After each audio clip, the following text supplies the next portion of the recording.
Hey, I think we're live. Hey guys, it's Tim Gillette and Tim Gillette Show, and I've got a friend of mine, probably an old friend. She's not old. I'm a little old, but she's not old. But we've known each other a long time. I've known her longer than her husband's known her. I True. think that's fair to say. True story. Doesn't mean anything else. No, we're friends anyway. Good friends at that. So, my friend Bridget Brady. All right, and I met Bridget through my buddy Craig Duswalt, which you guys all hear me talk about all the time. As literally walking into Craig Duswalt's boot camp the very first time, Bridget Brady was the first person I met. And we have been friends for 7 years. Well, probably on and off, because over the years, she's like, I don't want to be friends with you. And, oh, yeah, I want to. No, and anyway. Uh, so I have a lot of fun on a podcast, and I decided to invite Bridget over here to record a podcast for a couple reasons. Number one, she's got a very interesting business. She has an awesome voice. All right. Wait till you hear her sing. All right.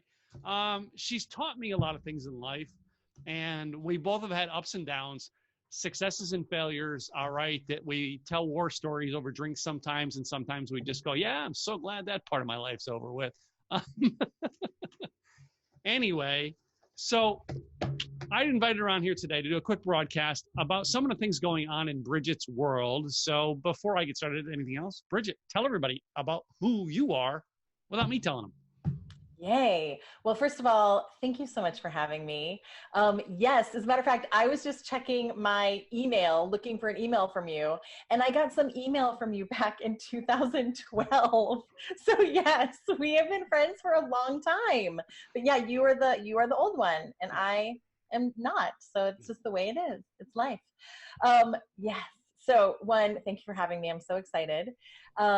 Bridget Brady, singer, actor, entrepreneur, lover of life, and pursuer of dreams.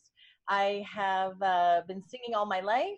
I have a new album that just came out last year, which we are going to be talking, I know, a lot about. Mm-hmm. So I don't want to go too deep too fast.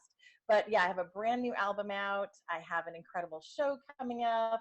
I have super, super exciting news that hardly anyone really even knows about yet, because I just found out recently. So I have super exciting news around my album. And not to just to use initials, it could be in consideration for Grammy nominations. What? That's just a teaser. So yeah, I have a lot of. It gives me goosebumps thinking about this. I'm sorry. It's so exciting, you know. Anyway. It gives you goosebumps. I am like, when I really think about it, I'm like almost in tears. I am so excited, and I go to bed every night and I just imagine myself accepting my Grammys.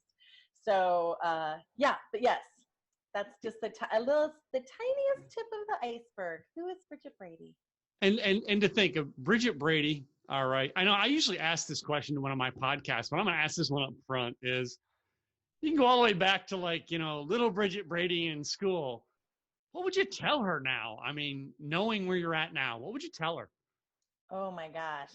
So for any of your listeners who have not yet heard my CD, which we're going to play it soon. We're going to play it. Yay. My CD, my album, which is called Choose to Forgive. How personal are we allowed to get on this podcast? Hey, we can get as personal as we want to. It's mine. Okay, awesome. Podcast. Awesome.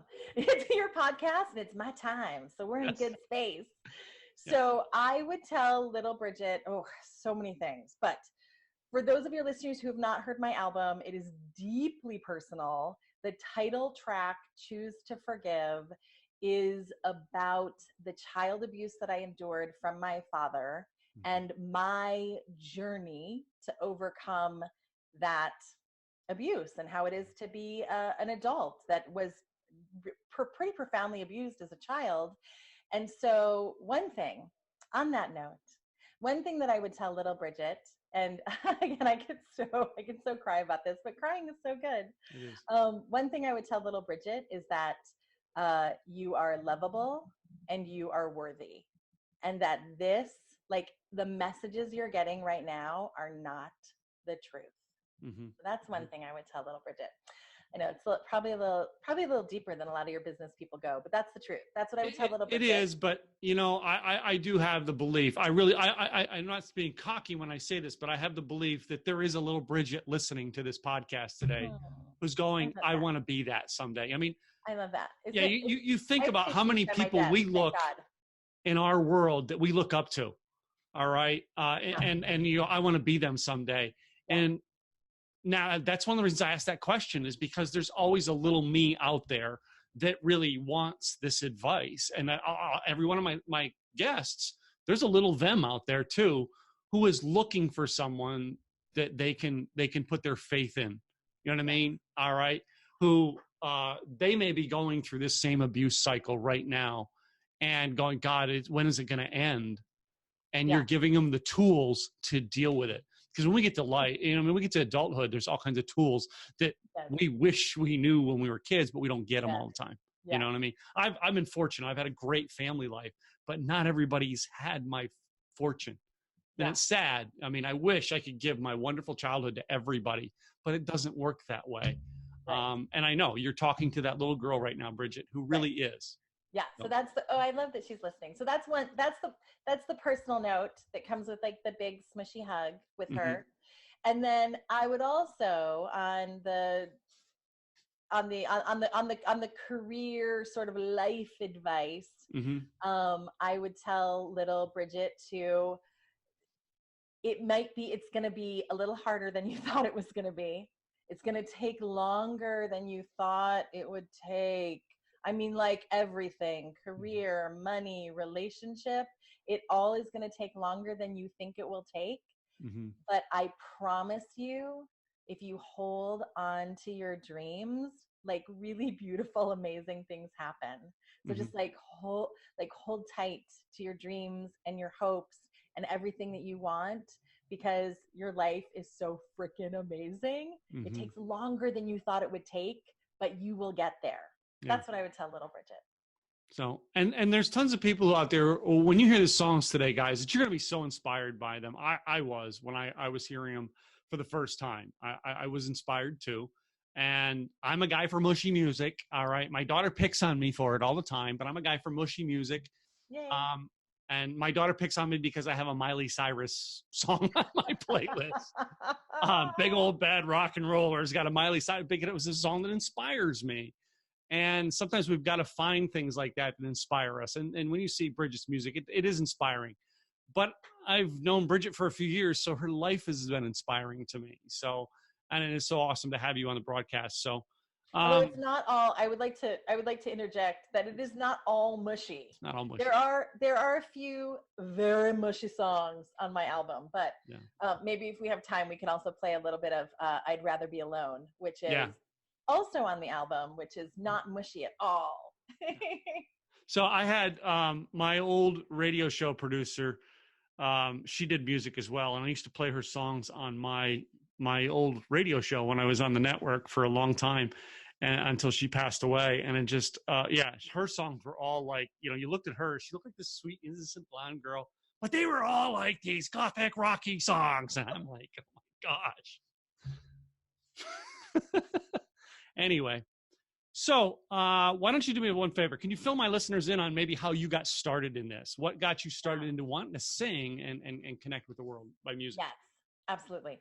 So my mom always says that I sang before I could speak. She used to take me to church when I was 6 months old, and she sang in the church choir. And she says, I mean, I was there, but I don't remember. She says that I would just coo and I would sing along, like right in tune, right on pitch, apparently, ever since I was a little girl. So I have always been a singer. I wrote my very first song when I was 8 years old, and it was called Love at a Baseball Field. And it was about this true story. It was about a boy that I had a crush on. I used to go see my brother play Little League Baseball. And there was some boy that used to come to those games too. And I would see him in the stands, and man, oh man, I had a big crush on that little boy when I was 8 years old. So I wrote my very first song, Love at a Baseball Field. And then, I did the thing that a lot of kids do. So I was in all the school plays, and I was in all the musicals, and I sang with the jazz band, and I sang in the choirs, and I sang, I grew up all over the US, but one place that we kind of stuck was Colorado. I sang with the Colorado Children's Chorale. So like I spent my entire life singing. I moved to New York City when I was 17 years old to go to the American Musical and Dramatic Academy and to pursue musical theater. I did that, went there for 2 years, pounded the pavement for a couple years as a singer, actor, dancer, as a musical theater performer. And then Tim, you know more about this part of my journey. I was so broke in New York City, like like beyond like broke. I had no money. I was living in West Harlem. It just was completely ridiculous. And so I made the choice to not continue the sort of starving artist path. I said, you know, I'm gonna go a different way. I'm gonna learn some different skills. Actually grew up really poor. I didn't want to end up really poor. Ooh, I've never said that before. I grew up really poor. I didn't want to end up really poor. So I went into business. I became an IT software developer. I became an IT project manager. And then ultimately I ended up starting my own company so that I would have more freedom to pursue my music and my acting, and moved to LA a while back. I left New York, I moved to Los Angeles, and did a lot of acting, did some films, a lot of independent films, did some television that people know, like Ally McBeal and Off Center and Girls Club and Saturday Night Live. Like did some TV that people have seen, like if they didn't blink too fast when the episode was running. So did some of that, and super long story short, I just kept being pulled back into music and singing. Like my heart was just aching to do more music and write more music, and really. And again, if anyone, when you hear my album, my songs are deeply personal. I was just really aching to write my own songs and get my album out there. And I think that as an artist, as a singer, there is a misconception, I believe, that like someday we'll be discovered. Like someday, and I think it happens for like 0.0001% of artists. I think they are discovered, and then their career takes off, their career launches. But I think for most of us, it is for us to create. It is for us to create our own path and our own career. So thus, that was how did I get started? And then how did we get to my album? I got together with some talented musicians and some amazing producers, and Choose to Forgive was born. Cool. So, almost all of this, and I think that was part of what we were saying. Like many times we talk about, I don't want to go back there. That was there right there in New York. All right. I don't want to go back to the East Coast, but I don't want to go back to living that way. I've been that starving artist too. So yeah, it is not all it is cracked up to be. No. Yeah. So, I mean, I spent years in my life where I worked in several different places. And one of the things I thought was really unique in my life was when I was working at a gas station nights in like Tewksbury, Massachusetts. I had this boss who gave me a piece of advice that has really cemented my success. And the more I talk with people and I find out their stories, I usually find they had somebody along the line who told them something. Sometimes it's a mentor. Sometimes it was a friend. Sometimes it's just an old boss, like, spewing something stupid out, and it impacts their life. And I was curious if you've had that happen to you. I have had that happen to me so many times that it's hard for me to narrow down the exact times, the exact people. But I have one super fun story about Henry Winkler. Many of you know him as the Fonz. And then many of you know him. He's in Barry. I mean, he has had such an incredible acting career since then, obviously. Yeah. But I was in New York City. So my father was a disc jockey, and he did some work on some TV shows. And there was a opportunity. I was very young. I was like 6 months old, and my dad was somehow working on a TV show that was around like the Happy Days, Welcome Back, Kotter times. And so my dad and my mom very peripherally knew Henry Winkler very briefly. And they were going to an award show that night, and their like babysitter couldn't watch me or couldn't do something. And so again, this story comes from my mom. Y'all can fact check it with her, but this is the story I was told. Again, I was about 6 months old. And apparently someone was needed to take care of me for a brief amount of time. And Henry Winkler was like, I can do it. And my parents were like, what? Like, you're Henry Winkler. He was the Fonz. It was when he was the Fonz. You're the Fonz. What are you talking about? He's like, no, I can do it. So, my boyfriend likes to say that Henry Winkler touched my ass because he had to change my diaper. So I'm sure he did, but it was like, so not like it was the opposite of #MeToo. I was an infant. So fast forward, I'm in New York City. So I've always known this story. This is like, Brady family lore, how like Bridget Brady was taken care of and her diaper was changed by Henry Winkler. Brady family lore. So fast forward to, 17, 18 years later, I'm in New York City. I'm on a bus. Henry Winkler is doing a Broadway show at the time. Who do I see in New York City on a bus? Ding, ding, ding, Henry Winkler. So I walk up to him because I'm a big, big, big believer in taking, calculated, appropriate risks and chances, because chances come and go so flippin' quickly that if you don't like grab onto every chance you get, it's just gone. And you're like, oh, what happened? So I walk up to Henry Winkler and I say, I am probably going to sound like a completely crazy person to you, but I promise you I'm not. And I tell him the story about how he like babysat me for one night or ended up taking care of me at the TV studio one night. I tell him the story and I was like, now I'm an actor in New York City. And I wanted to like introduce myself to you and tell you how much I think you're super cool. And I was like, so, I was like 17, 18 years old. So I'm like, what? So, that's my story. And Henry Winkler stops and he says, first of all, I don't think you're crazy. He's like, I totally believe your story. He's like, that sounds like me. That sounds like that could have happened. Yeah. And then he says, and just totally unsolicited.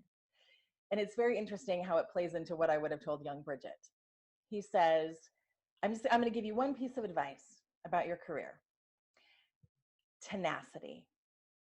He said, the one thing that you need as an actor, as an artist, more than any other thing in this business is tenacity.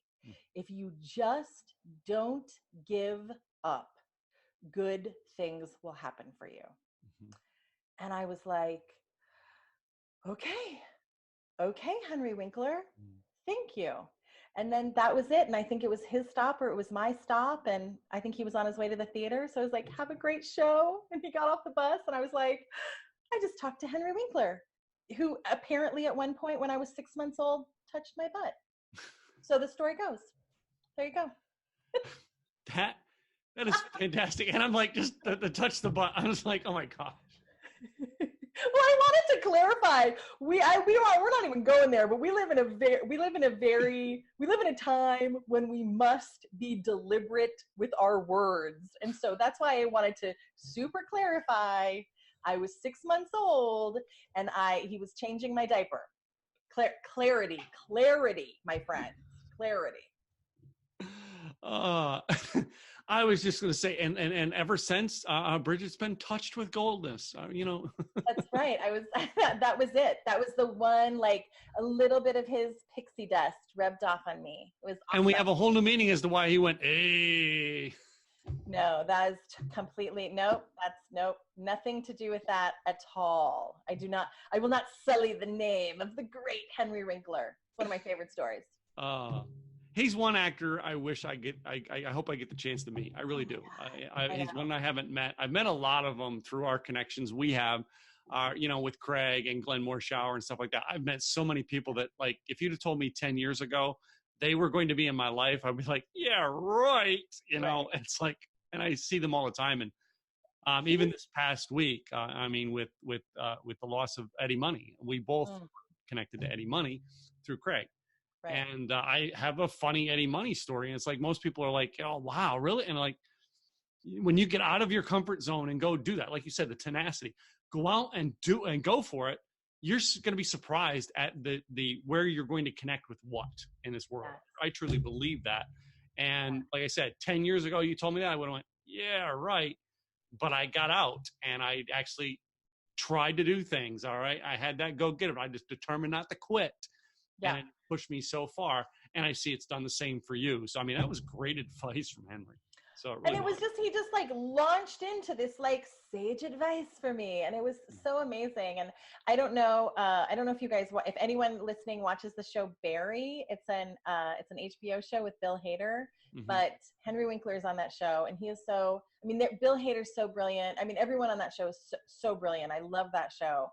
But I have like a secret dream of working with Henry Winkler someday. coming full circle from 6 months old to coming full circle. But he's quite brilliant. And I think that he's so well known as the Fonz, right? I mean, that's like his probably his biggest claim to fame. I think he might say the same. But oh man, the work he's done since then on Arrested Development, on Barry, I don't know. He's just and I've seen him in a ton of movies, and I think he's great in all of them. Amazing. But 70s TV shows, there's something about us who went through 70s TV shows that just impacted our lives. Yeah, absolutely. So, and I'm watching the very Brady renovation thing on HGTV right now, going, why? Because the Bradys touched my life as in the 70s.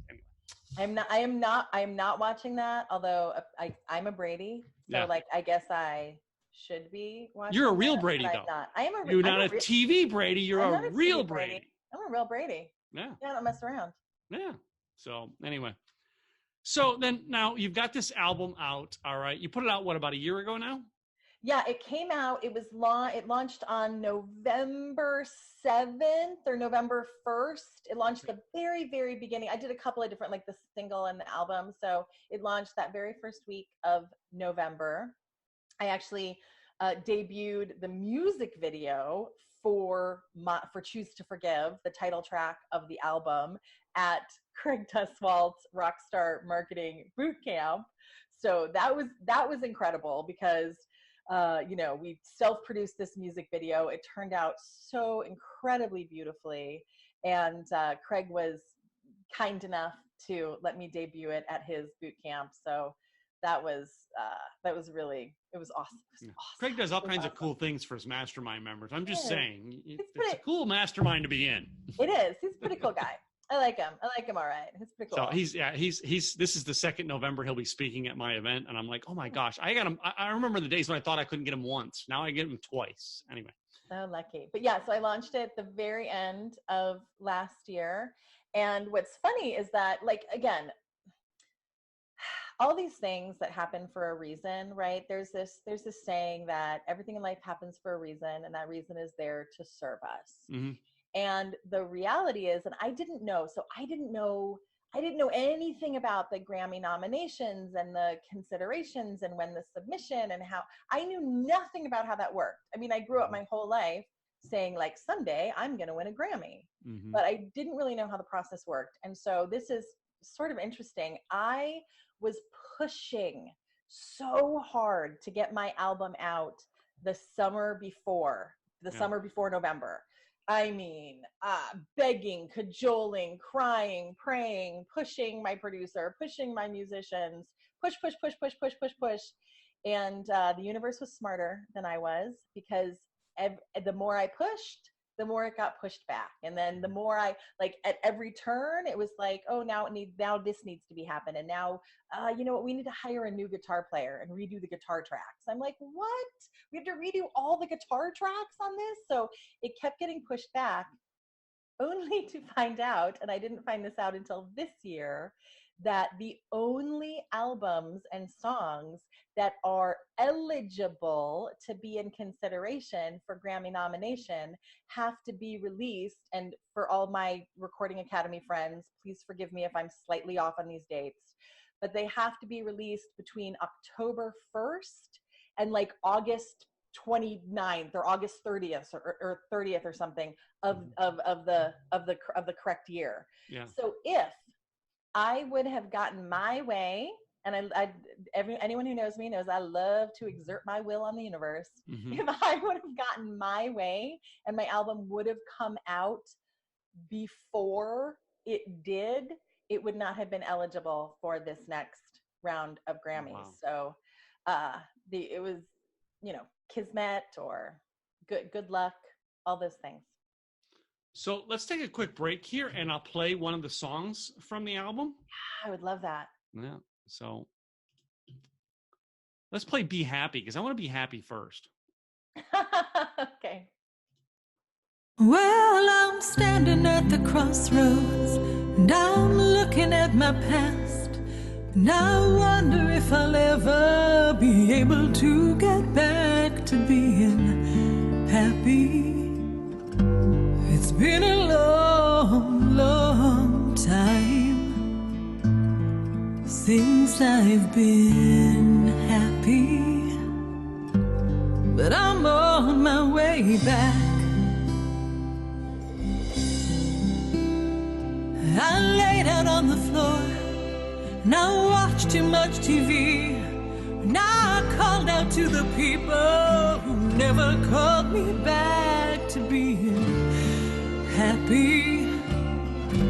Oh, it's been a long, long time since I've been happy, but I'm on my way back. So this is what it's like to be alone, and this is what it's like to keep on staring at my phone. I'd give most anything to have someone have my back, but it's okay, I have my own back anyway, and I'm on my way back to be happy. My heart is overflowing with the stories of the past. My eyes, they won't stop crying as they're learning their way back to being happy. Oh, it's been a long, long time since I've been happy, but I'm... Oh, what happened? I don't know. Let's see if it'll continue. Well, I'm... From the beginning. That's okay. People are going to have to stream it or buy the album. Yeah, well, one of the reasons you've got to do this. The end. You got to get the album. I'm just saying, we're going to put a link in the things today of where you can download get your copy of this album, because I'm blessed to get it, because Bridget and I actually seen each other in person last week, and she was telling me about all this, and I had to like tell her I didn't hear it yet. I got to go hear this, and she's like, "Well, I got to get you a copy of it. Let's go." All right, let's make this happen, Tim Gillette. She is very good about getting her way to get things happen. Just saying. My best, man. I do my best. Yeah. I have one incarnation as Bridget Brady, so I gotta do everything I can to have gratitude and do whatever I can with the gifts I was given this time around. Yeah. I really think you are gifted when listening to your music. You have a beautiful voice. And, I love some of the names of your songs on this one here. It's like you've got Choose to Forgive, Being Happy, Darkness and Light, Let My Love Bring You, and it cuts out on my thing here. What's that one? I want to let that love bring you home. Yeah, Bring You Home. All right. And then I'd Rather Be Alone. Now, that's the one you say it's a little bit off there. I'm going to play that one too. I have to now because you brought it up. No, we have to play that one by the end. So that, can I tell you just a little bit about that song? Because it's one of my favorites. Yeah.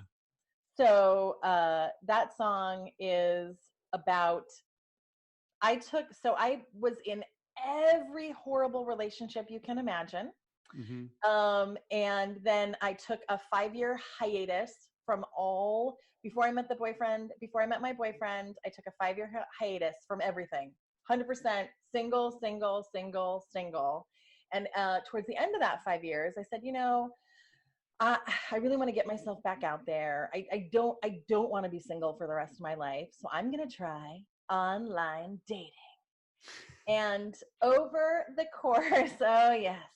And over the course, nothing wrong with online dating. Over the course of a little over a year, I went on 50 of the worst dates that any human could ever go on. And one good thing came out of the 50 worst dates, and that was that song, I'd Rather Be Alone. There's nothing, it was just a year of dating hell, I'm telling you. It was horrible. But at the end of it, I wrote the song I'd Rather Be Alone. And that was the best, the sweetest lemonade from that year of lemons. So, and it's funny that, sometimes they say it's the pains we go through that create some of the greatest art we have.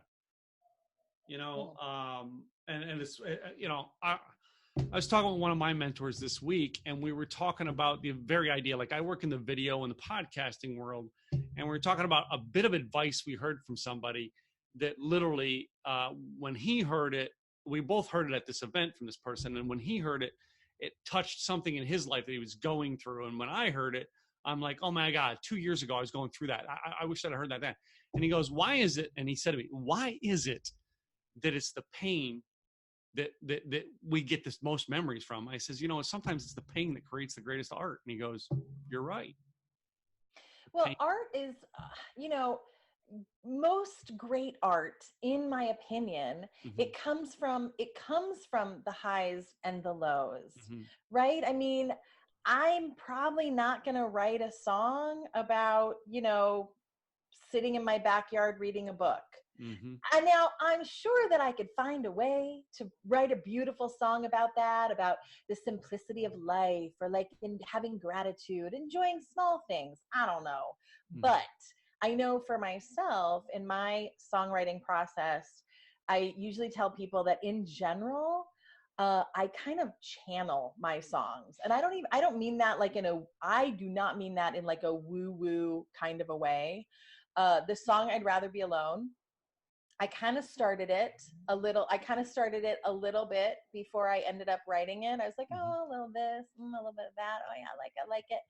And then I swear to you, no word of a lie, I was working on the song, and whether it's my soul or my channeling or my brain back in the background processing, I woke up one night, a couple weeks, 2 or 3 weeks after I'd started working on the song, and I was singing I barely had started working on it, and I was singing the entire song, and I was like, ooh, I gotta grab my phone because this will be gone. Like by the time I wake up tomorrow, it'll be gone.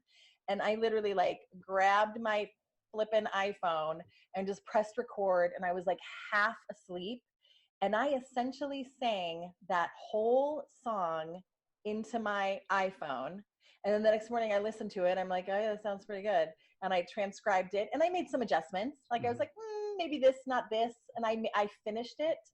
But that is how the majority of my songs, not necessarily in my sleep, but something will happen, and I'll just be in my car or sitting on my couch, and just like the melody and the lyrics just start coming to me.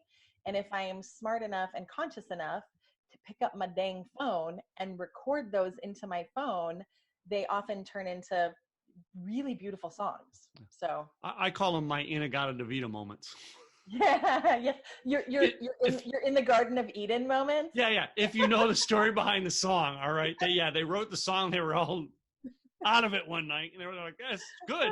And they went to read the lyrics the next morning and they couldn't read it. And they said, in a Gata de Vida. And it was supposed to be in the Garden of Eden. And but it sounded like Anagata de Vida. Yeah, and the song's Inagata de Vida. And it's like a classically known rock and roll song. Yes. So, yeah, we get them too. In writer's world, yeah, I've created all kinds of writing stuff like that. I think I recorded a video once at 3 a.m. It's like I got the idea and I couldn't get out of my head. I got up and, I had to fix the hair because it's on video, and I had to get dressed and come upstairs and record it. I was like, I got to do it. And my wife wakes up and goes, what are you doing up? Yeah. Idea came, had to have it done now. Yep. Right. Yeah, you got to jump on that inspiration. And like I said, a lot, I have essentially like all the songs for my next album written essentially from those moments in my life where I pick up my phone and I just start singing, an original song into my phone. And so now I need to like sit my cute little butt down and finish those.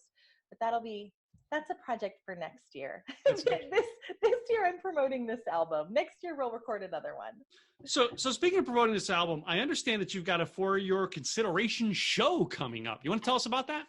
Yes. Okay. So the super exciting news that I will reiterate in this moment here is that my album and a couple of my songs are currently in Grammy nomination consideration. I haven't gotten the nominations yet, but I'm in consideration for 5 Grammy nominations, including for my album, Best Americana Album and Album of the Year, for my title track, Choose to Forgive, Best American Roots Song and Song of the Year, and for the song you heard part of, Being Happy, Best American Roots Performance.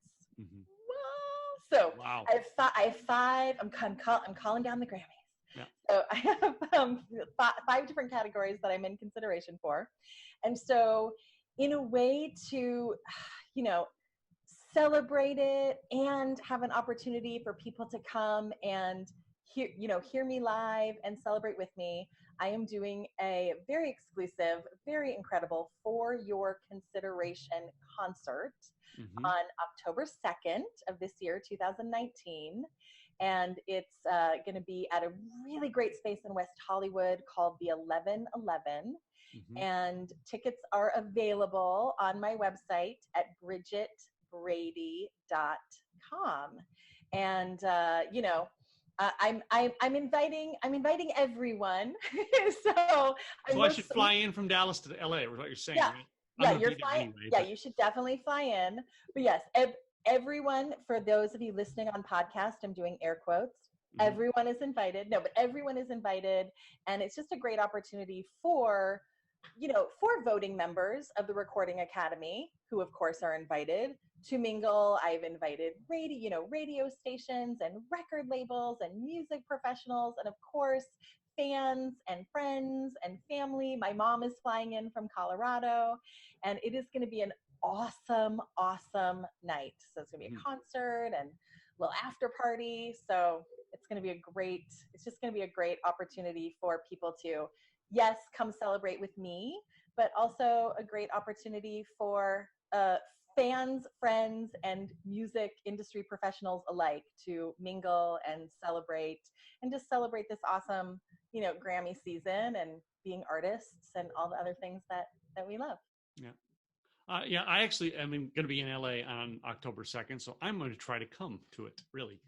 It's going to be really good, I promise. Yeah. I can't believe, it's actually, there's one of Bridget's things that I can actually go to, because the times I'm in LA sometimes are so off from when everybody else is doing something. Yes.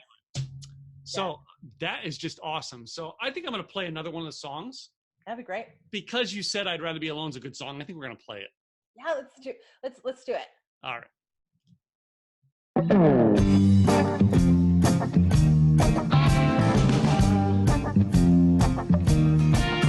think I care about your money when you don't care about my heart? Don't treat me like a person. You think I'm just a piece of art. As long as I keep my mouth shut, we'll get along fine. You say I'm so ambitious and I've got too much drive. I think you're an old man and I'm still a alive. You don't like it when I'm funny. Well, guess what? This is who I am. Well, you can keep your lines and you can keep your games and you can stop your flirting if it's all the same. 'Cause if you're my choice, I'd rather be alone.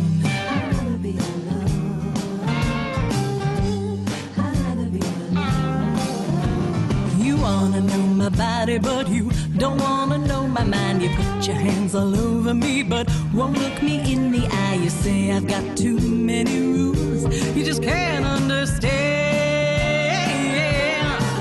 Well, you can keep your lines and you can keep your games and you can put that thing away if it's all the same. 'Cause if you're my choice, I'd rather be alone.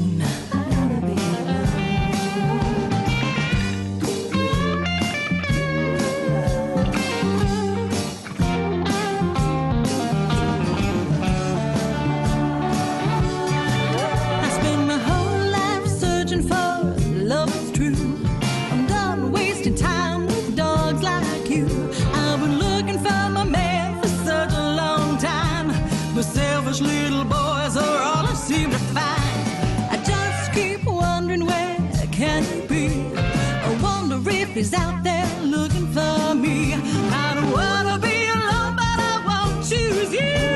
I just keep looking, nothing else to do. 'Cause if you're my choice, I'd rather be alone. I'd rather be alone. Well, you can keep your lies and you can keep your games and you can stop your flirting 'cause you're all the same. And if you're my choice, I'd rather be alone.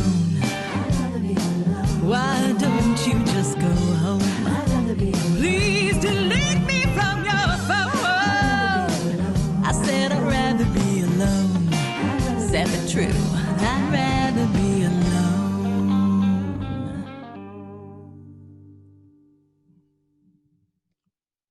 Okay, that one rocks. I'm just. See, they're not all mushy. They're not all mushy. There's a lot of mush. Yeah. But yeah. But that's got impact into living. All right. I'm sorry. When you talk about the message of choosing to forgive, that's part of the message. Oh my God. But it does. It has a cool beat to it. All right. You really want to within the first verse, you want to sing along. Yay! Yeah, that's one of my. I mean, I love all the songs on my album, and again, I'm so honored because it's. I have "Choose to Forgive" and "Being Happy" as songs that are in consideration, but like the entire album is in consideration, which is so. Again, I'm so blessed and honored and like flabbergasted. But yeah, that is definitely one of my favorites on the album, and it's also one of my favorites because.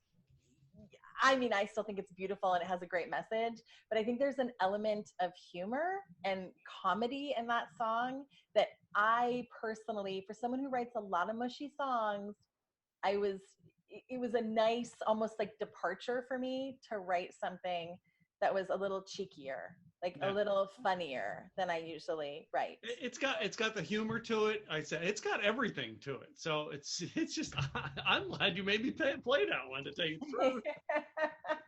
Well, I knew we were playing Being Happy and I knew we were playing Choose to Forgive, and I definitely want to play that before we're done because it's the title track and it's so much about my own personal message and mission and things I believe in. But yeah, that's why I wanted you to play that one, because I wanted you to give your listeners a little taste of something that wasn't as quite deep and down into the rabbit hole of super sadness. But we've all had bad dating relationships. I don't care if you're a guy or a girl, okay? And I'm talking about the relationship thing. You know, as a guy, sometimes they're not about the relationship; they're about the fun. All right. And as a guy, all right, I lost a relationship that was very harmful to me. Someone I truly fell for. And literally, I mean, the sky dropped out and boom, I'm out. And I went through almost 4.5 years before I dated anybody. I'm like, that's it. I did the same thing. I want to be alone. Yeah. So me hearing that song, it really resonates with me. And I know most, it's got some rings to it that's more girlish, but I'll tell you, as a guy, I lived it and I'm like, oh my God, yes. Yeah. Okay. And but it's got they say the art that's really good is the one that's got that personal touch right to you. Yes. Yes. So, So, yeah, no, that's what I always say. Like there's one good thing that came out of those 50 horrific worst dates. And yeah, it was my song and I love it. So you actually mentioned it, so I'm going to go there. All right. You went online dating. What did you use a service, or you not want to say which service? I don't care. Oh my gosh, I did everything. So I started with the free sites. I don't even know why. I was like, well, I'm going to dip my toe. So I started with like Plenty of Fish. Yep, on there too. Yep, I did that one too. Okay, Cupid. Did that one too.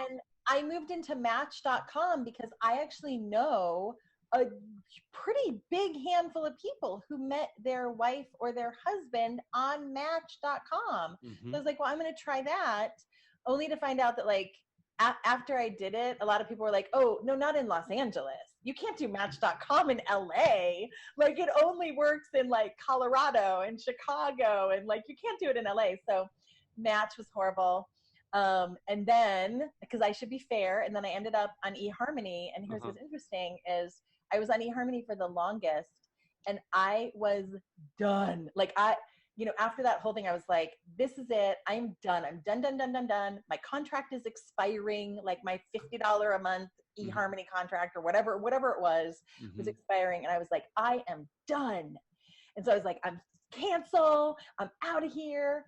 And I had like a few more days left in my subscription. And I'd hate to waste money. I don't mind spending money. Like I have no problem spending money on value, but I hate to waste money. So I'm like, well, I already paid for this last week. So I'm just going to like finish it out. I'm just going to respond to people and click and finish it out. And it was in that week that I met my current boyfriend.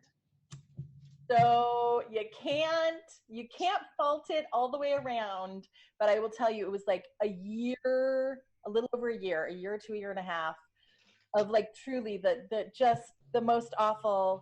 We could have a whole show, Tim, on funny and ridiculous stories from Bridget Brady's year and a half online dating. So I did all of them throughout the years, and it's funny because I had a female roommate who, till this day, I'm still good friends with, and she met her husband on eHarmony, and then she's like, he's moving in, so you're going to have to move out of the master bedroom and find another place to live. And I'm like, oh, crap. So then she's like, you should go on eHarmony. Maybe you can meet a wife. And I'm like, that doesn't work. Famous last words. I'm still with that wife that I met on eHarmony 10 years later. Is that how you met your wife? Yes. What? Yeah. Oh my God, that's so crazy. Yep. That's how I met my boyfriend. So, but this is not, I will tell you though, in all fairness, not to be positive or negative, this is still not an eHarmony commercial though, because it is not. I will tell you, for the first 6 or 8 months that I was on eHarmony, it was abysmal. So I'm not really a commercial for any online dating. And I don't know how people meet people in the world hardly today anymore. Like we've moved into this virtual society. So again, that's another radio show, Tim. My wife and I are still together, and my roommate who got me into it, her and her husband are divorced. And anyway, it's just the way life goes. However, these things happen in life, and I think as we play our last song, that probably it's something we should have touched when we say these things happen, and go, sometimes you got to choose to forgive. Ooh, sometimes you do have to choose to forgive. I think you wrote a song about that, didn't you? I did. Do you want any additional preface? Why don't you tell us a little bit about this song and let us know what brought about? Yeah. Well, so it's an important song. Here's a little bit of the nitty and the gritty is, again, I suffered years of abuse with my father, and all kinds of abuse with my dad. And I came out of that very, very angry. Actually, after I got through denial, I'm like, no, that's just what childhood is like. I wasn't abused. No. And then like when I really like looked at it, I was like, holy crap, like I had a super abusive childhood. So I went into like extreme anger and extreme hatred for a really long time, like a longer time than I'm proud of, honestly. Like for a very, very, very long time, I hated my father. And then through years of therapy, I'm a big believer in therapy. I love it. Love it. Maybe it's not for everyone, but it was truly transformative for me just to really look at myself and my life and really dig in. So through years of therapy, I said, man, I'm trying to get to this thing called forgiveness. And like, I don't know how to get there, and I can't get there. And every time I would get near it, it was too hot to the touch, and I'd get so angry, but it's not okay. The things he did weren't okay. The things he said weren't okay. What happened in my childhood wasn't okay. And so I was trying to like work towards neutrality, and then I was trying to work towards forgiveness.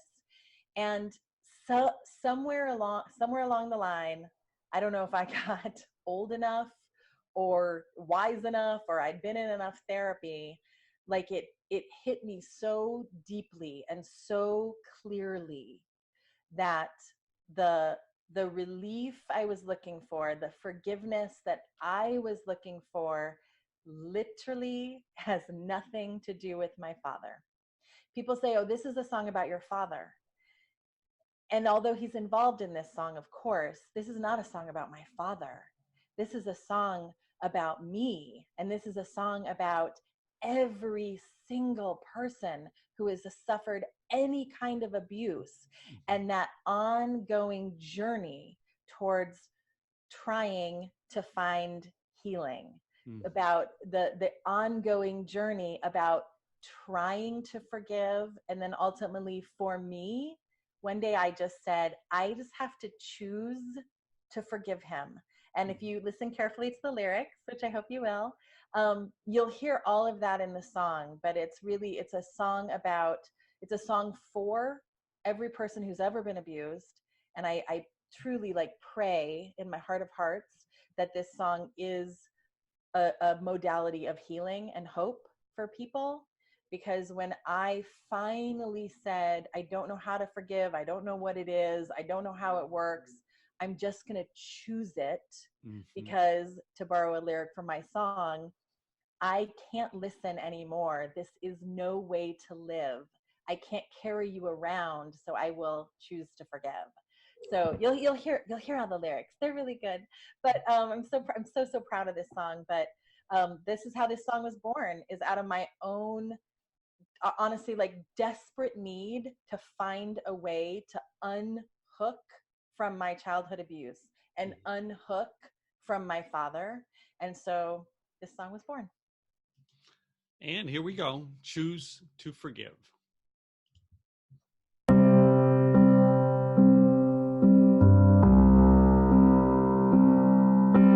Daughter shouldn't be afraid. It's daddy's job to keep them safe. You were the man that I adored. You became the monster at my door. I was so scared, I was so small. You were punching holes into the walls. I'd be so still, try not to breathe. You said next time it would be me.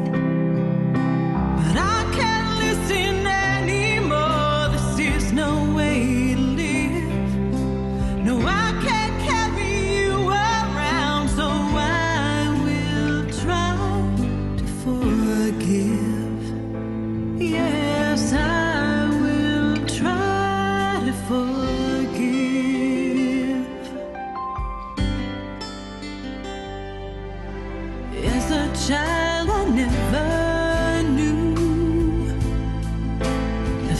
you told me were not true.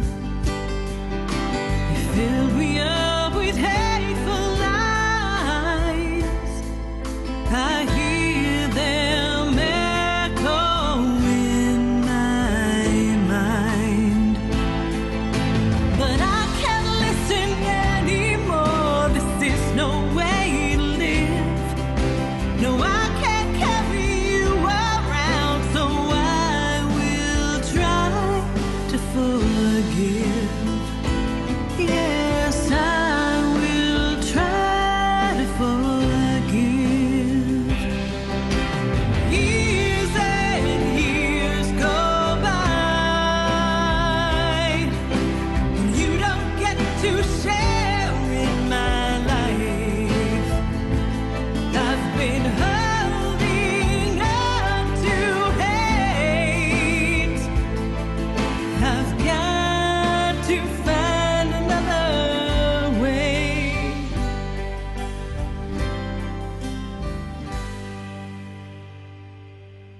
Who am I without this pain?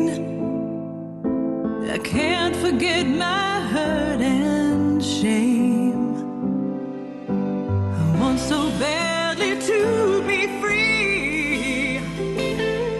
Can you tell me what forgiveness means? 'Cause I can't listen anymore. This is no way to live. No, I can't carry you around, so I will choose to forgive. Yes, I will choose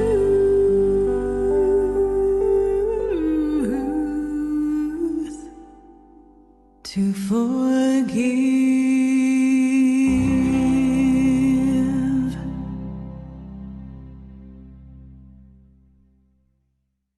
Wow. And there it is. You are a beautiful music writer, Bridget Brady. Oh, thank you. I Yeah. appreciate that. So, and it has been a privilege for me to spend this time with you today, to actually do this, to talk about it. All right. And to play some of your songs. I think I've had a blast, to tell you the truth. This has been so much fun. I've had a blast. Like I'm like crying now in my own like interview. I don't, you know, it's funny. I don't actually listen to my songs that much. I know it sounds weird, right? Like I wrote them. I don't listen to them that often. Yeah. I've had such a great time, and I super appreciate this. And you know, it's just I've heard that, you know, the big non-independent artists, you know, their record labels do like insane things to get their spend more money than God and do insane things to get their music out there for consideration, right? Because it's I mean, a Grammy is obviously like one of the highest honors in this industry.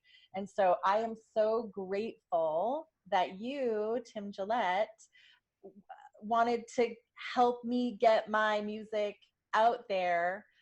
Independent artist, guerrilla marketing style.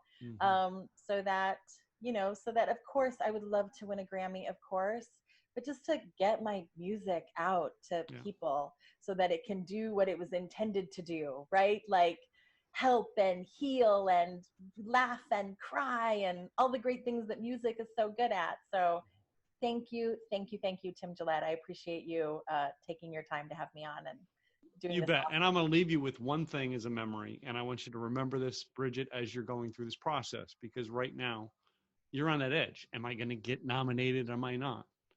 And I want you to think back to the 1970s, and Peter Criss had a vision. He was going to sing on the stage at the not the Garden. What is it called? The in New York City, Madison Square Garden. Madison Square Garden, where the Knicks play. He had a vision. He said, "I'm going to do it," and he told his mom, "I'm going to do it." And if you know that live concert with Kiss, where he sat on that stage in that chair and sang Beth, and he stared at his mom the whole time doing it. Bridget Brady, I believe that's going to be you. I really do. And I want to wish you all the best, all right, as to making this happen. All right, it has been a pleasure. So tell everybody again where they can download the album, all right, where they can find out about the, you know what I mean, Yes. the party and everything. So Yes, it is so simple. Everything is on my website. I made it super easy for everyone. So at bridgetbrady.com, you can purchase the album, you can stream the album, you can get tickets to my For Your Consideration show on October 2nd, bridgetbrady.com. okay. Well, it's been fun. And guys, Tim Gillette Show, another great fun interview. I love it when I get these people to come on my show. It's so cool. All right. I will be back again with another episode real soon. In the meantime, go to bridgetbrady.com, get you a copy of this album. All right. And come join us October 2nd. Apparently, I'm going to be there now. So come hang out and hear her sing these songs live. That's what I want to see. So, all right, guys, I'll see you next time. Tim Gillette, I'm out.